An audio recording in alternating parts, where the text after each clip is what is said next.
লাতিতা মিটা বোঝে না পাগলারে জিলাপি দিও না।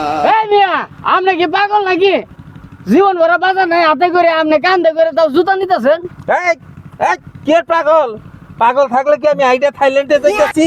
হ্যাঁ ও দেখি পাগল কইছুন আরে ছিড়া দেহস কে আমি কোটিপতি খালি আইডা যাই এইটাই অভ্যাস এনে বয়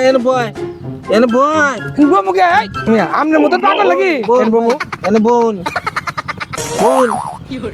আপনি করে একটা জিনিস বুঝাই বোন এনে বোন এই যে জুতা দেখছেন এই যে জুতা মসজিদে যাবার পারি না জুতা চুরি হয় জুতো চুরি হয়। বাংলাদেশ খুব চোর খুবই চোর আমি ন্যাংটা দেশে গেতাছি বুঝছো আমার জন্য দোয়া করবেন হাইটাই যাইতাছি হ্যাঁ বোন পাগল কইছুন হ্যাঁ পাগল জানি আর কন্যা বাপরে দাদা ওই দাদা ওই দাদা